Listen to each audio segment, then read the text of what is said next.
ആദ്യം എന്താ മെയ് 15-ന് നമുക്ക് സൗജന്യ ടിക്കറ്റ് തരാമെന്നാണ് പറഞ്ഞത്.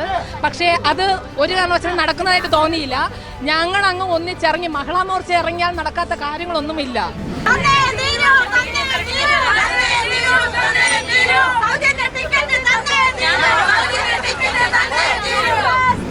മുഖ്യമന്ത്രി തിരഞ്ഞെടുക്കാത്തത് ആരുടെ കുറ്റം? പൊതുജനങ്ങളുടെ കുറ്റമാണോ? അല്ല. അവരിൽ തന്നെ ഗ്രൂപ്പിസം കളിച്ച് നടന്നാൽ നമ്മൾ എന്ത് ചെയ്യും?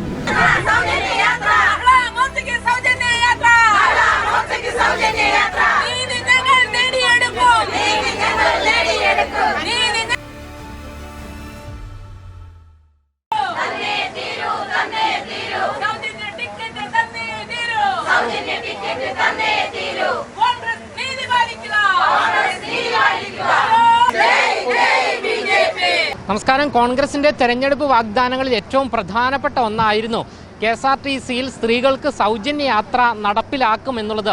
ഇതിൽ ഏറ്റവും എടുത്തു പറയേണ്ടത് മെയ് 15 മുതലാണ് ഇത്തരത്തിൽ സൗജന്യ യാത്ര നടപ്പിലാക്കുക എന്നാണ് പറഞ്ഞിരുന്നത്. ഇന്ന് മെയ് 15 ആയിരിക്കുന്നു. ഇന്നലെയാണ് മുഖ്യമന്ത്രിയെ പ്രഖ്യാപിച്ചത്. അതേസമയം മറ്റു മന്ത്രിമാരെ നിലവിലിപ്പോൾ പ്രഖ്യാപിക്കുകയും ചെയ്തിട്ടില്ല. ഇതിന്റെ ഭാഗമായി നിലവിലിപ്പോൾ മഹിളാ മോർച്ച പ്രവർത്തകർ സൗജന്യ യാത്ര നടപ്പിലാക്കണം, UDFന്റെ തെരഞ്ഞെടുപ്പ് വാഗ്ദാന ലംഘനത്തിന് എതിരെ നിലവിലിപ്പോൾ പ്രതിഷേധവുമായി രംഗത്ത് വന്നിരിക്കുകയാണ്. അവരിപ്പോൾ തിരുവനന്തപുരം KSRTCയിൽ പ്രതിഷേധവുമായി എത്തിയിരിക്കുകയാണ്. ഇന്ന് സൗജന്യ യാത്ര അനുവദിക്കണമെന്നാണ് ഇവരുടെ ആവശ്യം.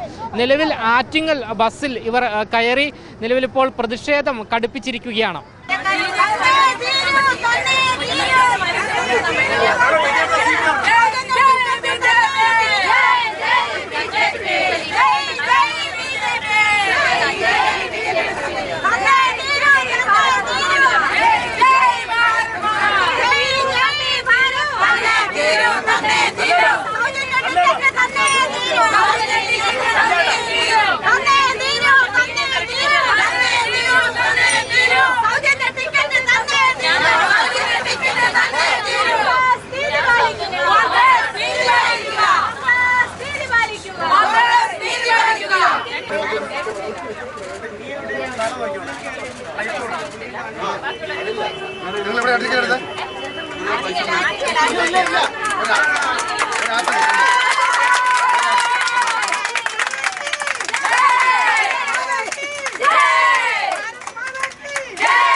സൗജന്യ ടിക്കറ്റ് തീർച്ചയായും ഞങ്ങൾ നേടിയെടുത്തു.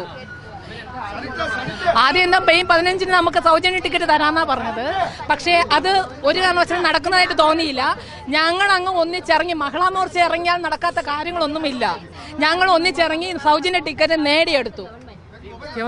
മുഖ്യമന്ത്രിയാണ് കഴിഞ്ഞ ദിവസം മുഖ്യമന്ത്രിയെ മാത്രമേ പ്രഖ്യാപിച്ചുള്ളൂ, മറ്റു മന്ത്രിമാരൊന്നും ആയിട്ടില്ല. അപ്പോൾ ഈ സമരം നടത്തുന്നത് ശരിയാണോ?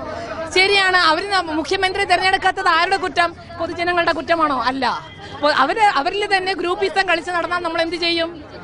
അവരിൽ തന്നെ ഒരു ഐക്യത്വം നിലനിർത്തിയിട്ടില്ല. പിന്നെ എന്തിനാണ് നമ്മൾ ഈ നോക്കുന്നത്? 15 പറഞ്ഞിട്ടുണ്ടെങ്കിൽ 15 ഞങ്ങൾക്ക് കിട്ടിയിരിക്കണം. അത് ഞങ്ങൾ നേടിയെടുക്കും. BJPയിലെ മഹിളാ മോർച്ചയെ തൊട്ട് കളിച്ചാൽ അക്കളി തീക്കളിയാണ്. ഞങ്ങൾ നേടിയെടുക്കും എന്ന് പറഞ്ഞ അവകാശം നേടിയെടുത്തിരിക്കും. ഇപ്പൊ എങ്ങോട്ടാ യാത്ര? ഇപ്പൊ ഞങ്ങൾ ആറ്റിങ്ങലോട്ട്. എന്തായാലും നേരത്തെ പറഞ്ഞതുപോലെ ഇക്കഴിഞ്ഞ ദിവസമാണ് മുഖ്യമന്ത്രിയെ പ്രഖ്യാപിച്ചത്. മറ്റു മന്ത്രിമാരെ ഒന്നും തന്നെ പ്രഖ്യാപിച്ചിട്ടില്ല. അതുകൊണ്ട് തന്നെ സൗജന്യ യാത്ര നടപ്പിലാക്കുന്നതുമായി ബന്ധപ്പെട്ട് കുറച്ച് സമയം വേണ്ടിവരും എന്നുള്ളതാണ് നമുക്ക് മനസ്സിലാക്കാൻ സാധിക്കുന്നത്.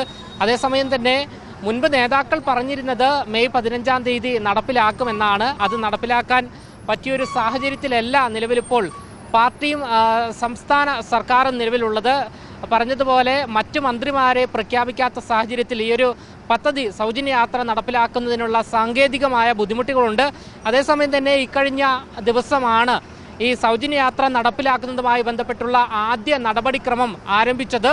അതായത് ടിക്കറ്റ് മിഷനിൽ ഈ ഒരു ലിംഗഭേദം രേഖപ്പെടുത്തുന്ന നടപടിക്രമങ്ങളെല്ലാം തന്നെ ആരംഭിച്ചിരുന്നു. എങ്കിലും അതിൻ്റെ പൂർണ്ണമായുള്ള നടപടിക്രമങ്ങളൊന്നും തന്നെ പൂർത്തിയായി ബുദ്ധിമുട്ടില്ല എന്നുള്ളതാണ് നമുക്ക് മനസ്സിലാക്കാൻ സാധിക്കുന്നത്. ഇവിടെ ഇപ്പോൾ മഹിളാ മോർച്ച നടത്തിയ പ്രതിഷേധ സമരത്തിന് വിജയം കണ്ടിരിക്കുകയാണ്. അവർ ആറ്റിങ്ങലിലേക്കുള്ള യാത്രയ്ക്കുള്ള ടിക്കറ്റ് സൗജന്യമായി നേടിയെടുത്തിരിക്കുകയാണ്. എന്തായാലും ഇവിടെ എടുത്തു പറയേണ്ടത് വി.ഡി. സതീശൻ മുഖ്യമന്ത്രി ആയതിനു ശേഷമുള്ള ആദ്യത്തെ സമരമാണിത്.